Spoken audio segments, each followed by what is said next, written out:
It had been a long week for the narrow gauge engines in the hills. After the Boulder accident, they were rushed off their wheels with all the clearing up and relocation of Boulder. Rusty, most of all. You'd think anyone would listen to me. I warned everyone about that boulder, but not a single soul would listen, he complained to the others.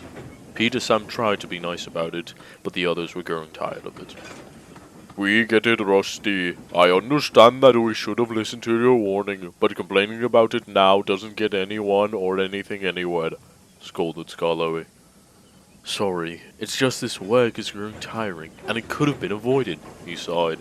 We're all tired, but no use in dwelling on it. Who knows, maybe something good will come out of it. Like what? But before Peter Sam could answer Rusty, Sahandel came rolling in. He had something to say. They found something odd at the quarry. What they're calling the man in the hills was just found there, and they're going to carry out an investigation if it means anything. Rusty, they need you with a team of workmen over there soon. Right. Will do, Sahandel. Which quarry are you referring to, though? Rusty asked. Boulder Quarry, so take care of yourself. Great. And with that, Rusty picked up the workers and set off to Boulder Quarry. Luckily for him, he didn't actually have to enter the quarry, but he was near the entrance. I don't like this driver, he said. Me neither, but we'll have to wait and see. Then, one of the workmen called to them. Come and say this! Rusty timidly moved forward to see the man in the hills. Bust my buffers. Do you know what it means? No, not even the researchers do. What do you think it means? Maybe it's a man who lives here that we've never seen before? Maybe old Bailey knows. He's pretty old and well researched on shit like this. Maybe. We'll ask him when he comes over tomorrow. But even he didn't know about it. Ever since he ran his station, he did research on several pieces of Soto history, but even he had to say, in all my time as a historian, this is the first time I've ever been real stumped. And eventually, everyone thought less of it, except Rusty. He felt something suspicious was going on. The next few days, he could hear a whistle in the mountains. Not many worried about it. Must be those little engines of the hills, his driver would say. If there were any, Rusty would whisper in return. But one day, the manager arrived. Rusty, I need you to check up on Boulder Quarry. Some of the workmen say they've cleared a safe portion of it. May you go up there and meet with them? Yes, sir. Right away, sir. You better be careful. You never know if the goose will come back and spook you. I thought you didn't believe in my silly story anymore, Rusty said cheekily. I don't. Just that you never know. Sure, Duncan. But in reality, deep down, he was very worried. When he arrived, the workmen were waiting with the coach. We cleared the line for 1 inch to pass. We can't go along the line beside you, so can you take us in this coach along the line? Rusty was very doubtful for his next act. Looking as far as he could, it seemed like a very long way, even though, in reality, it wasn't that long. But he pushed onwards, and when all the workmen were in the coach, he rode carefully to the quarry. Seeing there was a lot of stone, and the most intimidating thing standing before him, Boulder. The workman got out, looking him over to see if it was safe for them to move him. Rusty tried to look away from him, when something caught his eye. In one of the still-standing sheds behind some trucks, he thought he could see an engine with a tall funnel, with a purple color and gold lining. But before he could keep staring any further, a workman called out to him. All right, Rusty, we're ready to depart. Oh, all right then. Just as Rusty was ready to depart, he looked back at the old shed. There was no engine there, just a line of trucks.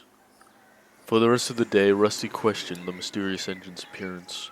That night, when he returned to the sheds, he decided to ask the wisest engine he knew on the matter, Scarlowy.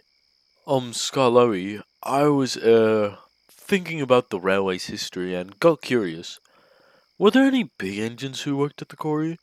None that I can think of. A few visiting engines, sure. The one that especially comes to mind was a purple engine with a gold lining.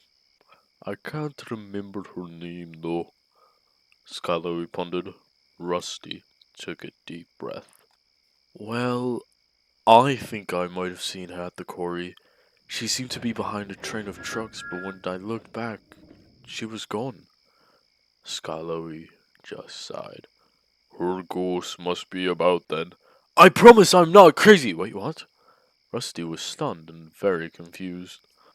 From what I hear, she used to run the old quarry line for a few years before she randomly disappeared. Most likely scrapped after an accident of sorts. I think it's best you speak to Edward on the matter. Skarloey yawned. Rusty still had a lot on his mind, but Skarloey was already asleep. So with that, he made a mental note and went unhappily to sleep. The next day he had returned to Boulder Quarry, and luckily for him, Edward was there helping. Edward! Edward! Rusty called out. I need to speak with you! Edward shunted his empty trucks next to where Rusty had called. What's the matter, Rusty? And Rusty explained his conversation with Skarloey the night before. I think the engine he was referring to was named Lady. She did indeed run the quarry line back in the day. She used to be a loaned engine, so once engines like Percy and Toby arrived, I wouldn't be surprised if she left along with them. I doubt it could be a ghost, though. After all, ghosts aren't real. Rusty shivered at that last sentence, as Edward left to pull his now fully loaded train. Rusty was now more worried than ever. If an engine had suddenly disappeared, and ghosts aren't real, then how could he have seen her? The next day he continued his investigation, looking to see if he could spot her behind trucks and old buildings, but nothing. At the end of the day, Rusty had decided to give up. It was the end of the day and everyone was ready to head home. Avalanche! There was suddenly a loud crumble, and once the dust cleared, Rusty looked at the only line that connected the narrow gauge line to the quarry. It was blocked. Well, that doesn't take the biscuit, grumbled his driver. Well, Rusty, seems like you're going to have to stay here for the night. Me and the workmen are going to have to leave in a lorry tonight. Rusty groaned.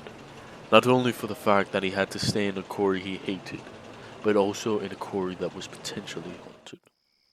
Eventually, everyone left, leaving Rusty alone in the quarry. He was just about to doze off when he heard puffing nearby. He looked from side to side. Hello? Who's there? He trembled. Then he spotted a purple engine right next to him. He nearly yelped in fright. Who are you? The engine seemed hesitant to respond. Rusty noticed this. I mean no harm, ma'am, he said, trying to seem confident and calm.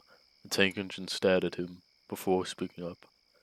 I am the engine who runs the mountains, she said at last. What are you doing here alone in the quarry? She asked. Rusty directed her to the line blocked by the rocks. The engine hummed to herself. I see. But what are you doing in my quarry? I can't see why anyone would want to come back with the state you lot left it in, she said, almost scolding. Rusty sighed and explained everything. The engine didn't glare, but did look stern when she spoke up next. It's best that you leave this part of the island alone, but I must warn you of an evil source, one that will come to destroy me and then you and your friends. You mustn't speak of me to anyone, but I hope you and your friends can stop him. You must stop him as soon as you can, she warned. Rusty looked at her confused. I don't understand. What evil source? Why can I not speak to you to my friends? What is this leading to? I'll show you.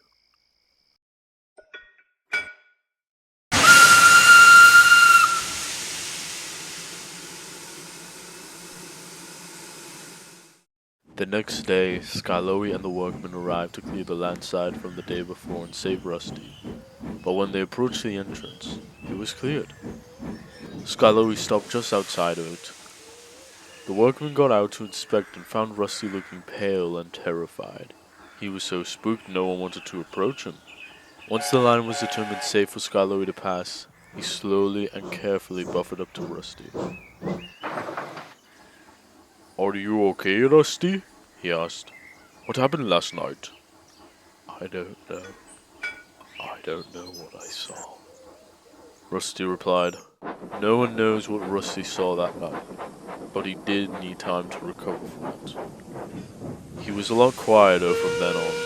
Whatever he saw, it was something he'd never forget.